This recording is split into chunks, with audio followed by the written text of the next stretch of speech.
Doctor साहब ऐसे बात कहते हैं आप जिसका कोई सिर पैर नहीं होता। आपने कह दिया राहुल गांधी बुद्धू है। अब मैं प्राध्यापक हूं तो इसीलिए बुद्धू को पहचानता हूं बहुत आसानी से।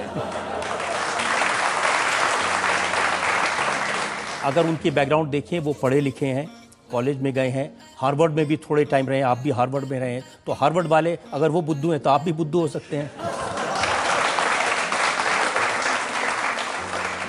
देखिए, आपको तथ्य नहीं पता है। हार्वर्ड में प्रवेश करने के बाद 4 महीने के बाद उनको कह दिया कि तुम यहाँ के लिए ठीक नहीं हो, तुम चले जाओ। और हार्वर्ड से ड्रॉप आउट है। सेंट स्टीफन्स में हिंदी में फेल हो गए तो वहाँ भी डिग्री नहीं मिली। और फिर आखिर में कोई छोटा मोटा कॉलेज पता नहीं कहाँ था, फ्लोरिडा में क्रिश्चियन मिशनरीज़ का कॉलेज, वहाँ पता नहीं उनको डिग्री मिला कि नहीं। तो ये पढ़े लिखे, ये तो अखबार वालों का बनाई हुई इमेज है। वास्तविकता है कि वो बुद्धू है। देखिए, मैं भी जानता हूं कि जब समन इशू होता है तो जज अपना फैसला नहीं सुनाता, वो तो उनके उस वक्त के ऑब्जर्वेशन होते हैं। कानूनी फैसला तो एकदम अलग है। मुझे लगता है आप जिस तरीके से कहते हैं, आप मानते हैं कि दोनों, मुझे लगता है कि आपको मुझे कानून थोड़ा विधि सिखाना होगा। कानून हम खूब जानते हैं सर। जब तक ऑब्जर्वेशन में और वर्डिक्ट में फैसला होता है, अभी वर्डिक्ट नहीं आया इनके। सॉरी, ये ऑब्जर्वेशन नहीं है। जब तक जो भी मैंने कहा है उसका खंडन नहीं होगा तब तक सजा नहीं होगी। लेकिन इसमें केस बनता है और इसके लिए ट्रायल होनी चाहिए, वो है समन्स। आप जाकर पढ़िए CRPC। और इसे तो मन बनाइए। मोदी से आपकी लगातार बातचीत तो चली रही होगी इस बारे में? नहीं, मैंने कभी नेशनल हेल्थ पर बात नहीं की। सच बताइए। तो मैं झूठ बोलने वाला नहीं हूँ। आप अखबार वाले झूठ बोलते हैं, मैं कभी झूठ नहीं बोलता। तो आप कह रहे हैं कि एक भी दफा ना अमित शाह से, ना अरुण जेटली से, ना नरेंद्र मोदी से बात नहीं की। सोनिया गांधी के खिलाफ कैसे केस चलना है आपकी चर्चा मैं नहीं की। अरुण जेटली से मैं बात ही नहीं कर सकता। 36 का आंकड़ा है। बिल्कुल, उससे तो सवाल ही नहीं है। क्यों, क्या परेशानी है आपको? परेशानी का सवाल नहीं है, मैं नहीं करूंगा बात। क्यों? किस बात पर मैं बात करूंगा उनसे? आपकी पार्टी के वित्त पार्टी के तो मैं चिट्ठी लिख दूंगा।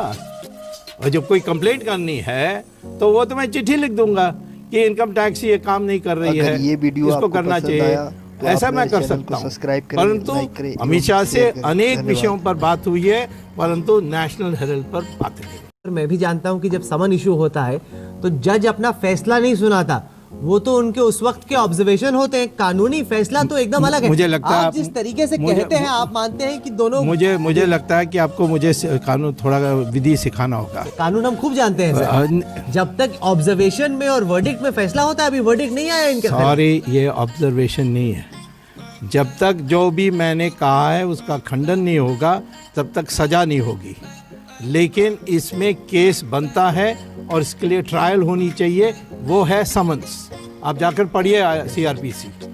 और इसे तो मन बनाइए। मोदी से आपकी लगातार बातचीत तो चली रही होगी इस बारे में? नहीं, मैंने कभी नेशनल हेल्थ पर बात नहीं की। सच बताइए।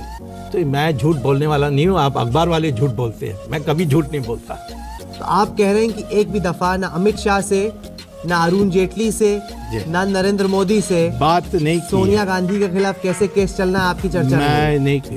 अरुण जेटली से मैं बात ही नहीं कर सकता। 36 का आंकड़ा है। बिल्कुल, उससे तो सवाल ही नहीं है। क्यों, क्या परेशानी है आपको? परेशानी का सवाल नहीं है, मैं नहीं करूंगा बात। क्यों?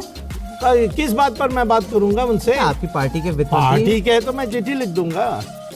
और जब कोई कंप्लेंट करनी है तो वो तो मैं चिट्ठी लिख दूंगा कि इनकम टैक्स ये काम नहीं कर रही है, ये वीडियो इसको करना चाहिए। ऐसा मैं कर सकता हूँ। परंतु अमित शाह से अनेक विषयों पर बात हुई है, परंतु नेशनल हेराल्ड पर बात नहीं।